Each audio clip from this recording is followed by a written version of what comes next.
Most people are looking at the heavens and wondering, what is heaven like? There are plenty of country western songs and others that talk about heaven.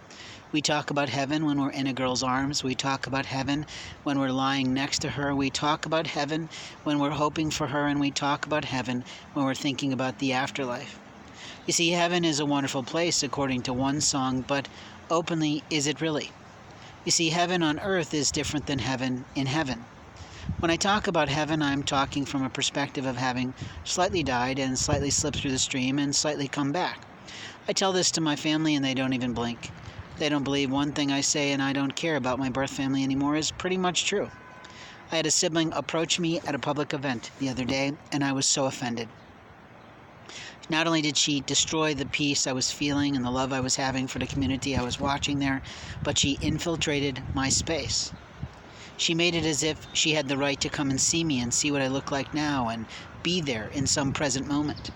And the truth is, she didn't ask permission. She just walked in and started talking at me like it was supposed to be okay.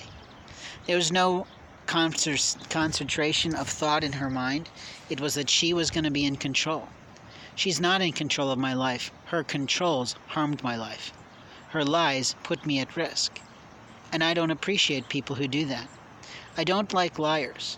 You see, in my lifetime, I've learned a number system for my life, and that anyone who has that number associated with their name literally has proven to be a liar. It's really hard when it's been put on two people that I have loved more than most people. I think even my past spouse had that number with her, but we worked out the lie. The one time she lied, she finally told me the truth. Or most of it, enough that I could handle it, and we moved on from it. It was a dalliance, and I didn't appreciate it because it was with a boss who was inappropriate, and I didn't like that at all. I threw him out of my home. I didn't like a man trying to take a move and make a move on my girl, and he literally was in a movement with her when I came back in the room. I found it offensive that she participated, but she also was in a culture that the boss wins whatever he wants. I, fortunately, was present and was able to stop it. When people lie, they have a way of protecting themselves. They lie and then they attack the person that they lie about. They literally put things in place. They try to ruin a life. They try to litigate and be abusive. And I literally had someone get into my bag the other night when I was staying a little bit closer to the fairgrounds. And they put in multiple copies of a document that was private to me. Now, why did they have the lawful right to open my bag and take out a copy and make a photocopy someplace and bring it back to my bag and put it back in my bag and take other paperwork that I needed from that bag? At this point in time, it doesn't really matter, I guess, to me, because my life has gone downhill. I've reached out to many people through my social networks, and I hear the same thing. I don't know anybody who's hiring. And I want to say, really, did you actually pick up the phone? Did you actually send out a post? Did you actually do one thing that proved you had any care for another human being's life? Or do you only get paid to do that, so you only do that when you're paid to do that? You see, in life, we might be next. And when it's our turn, what will people do for you? Will it be like my experience? That other people have gone ahead of me and violated my right to have free conversations with total strangers?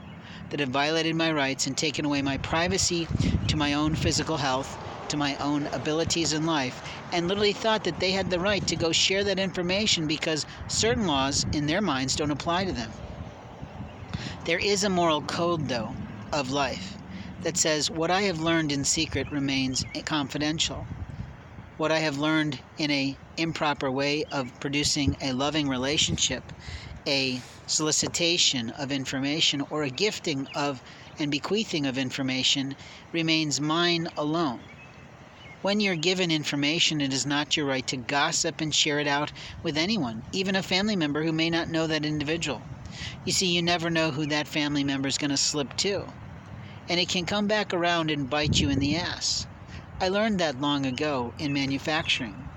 That one person in manufacturing was so immature that they didn't understand that when they were gifted information, it was confidential. But there are other people in this land who steal information. We know these people as people who commit cybercrime. They attack a person's computer. They destroy it. They put on viruses. They literally infiltrate a network. They take information and then they utilize that information to try to solicit something. There are other people who catch you falling asleep in a park and will open your bags and look around, or open your pockets and look around, or just say, okay, this person looks like this, so I'm going to presume they like that. I had a girl walk up to me today and literally say that she loves things like of Indian lore. How would she know that I have an interest in that? Unless she's listening to my audio files or someone gave her that as a prompt, as a way in. You see, the solicitors in the force do shit like this. They literally think that their people are so good, but most of them royally suck. When someone is aligned with us intellectually, personally, and spiritually, we openly have to understand that there's no time like the present to be present with people. When I've reached out to someone I love deeply to say, I would very much like to be a suitor in your life and to have your hand in marriage, that individual has literally violated Lord God's principles by not responding at all. Openly, I also have family members that violated my rights and talked to that individual and tried to set me up with a disgrace. That individual either didn't recognize me in those moments of time or made a choice not to be involved. I had a sister who said to me, I have no idea how your day went today, which was her lying ways of letting me know that she had infiltrated my phone network, fucked my life, and openly lied about her rights to get involved in my life. The sister I began talking about at the beginning of this set was literally someone who got in touch with my old spouse through Facebook. What kind of a monster does that? Loyalty remains deep within a family. It does not extend across the lines when a relationship ends. It does not provide you privy to talk to that individual or to solicit information, and openly I will hate her forever for that. She literally came to the park to solicit me in some way.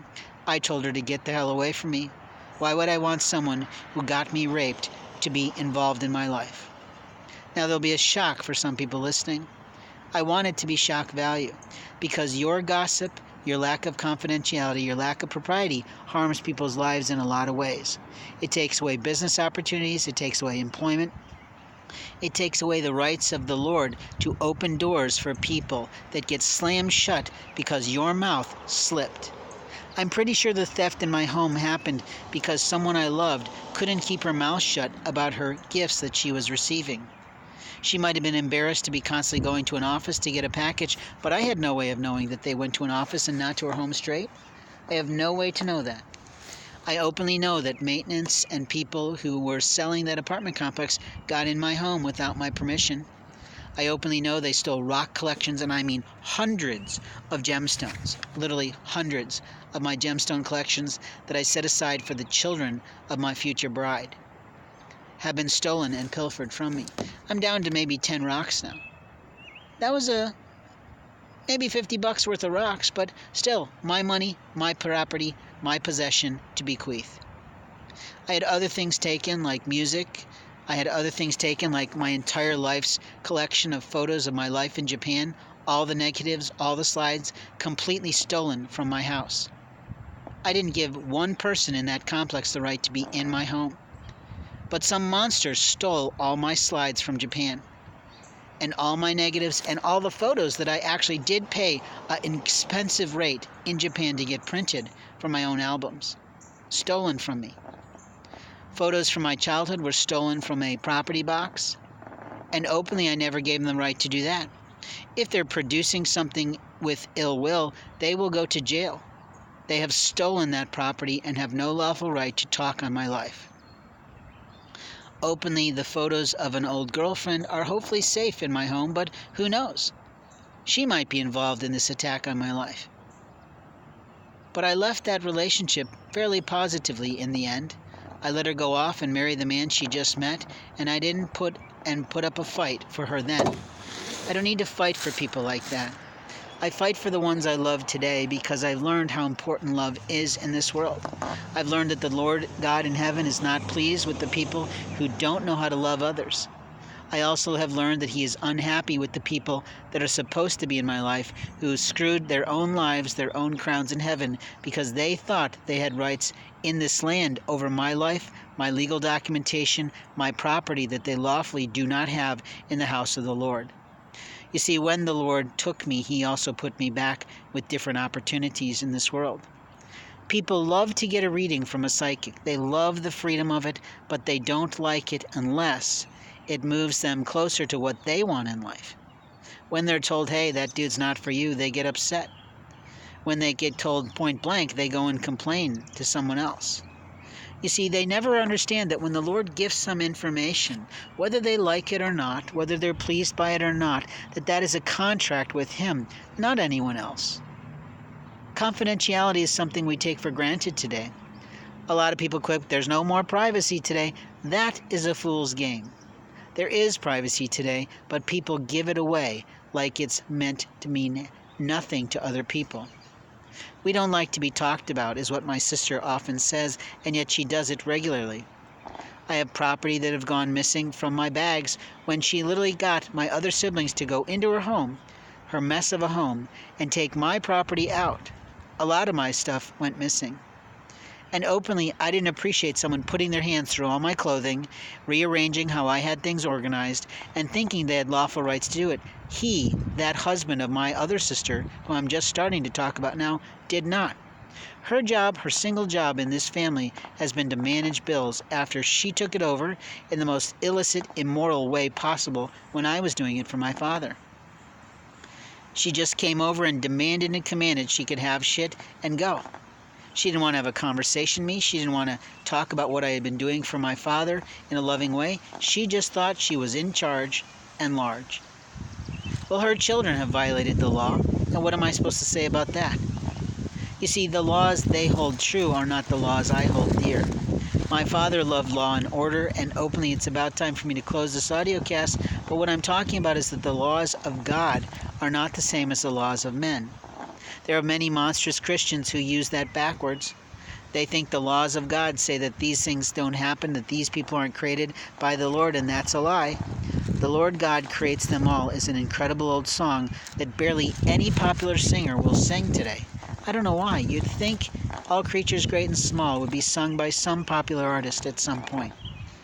But the truth is, I have had proof almost every single day that God knows every single person on the planet, every single soul, and literally every single animal that's out there.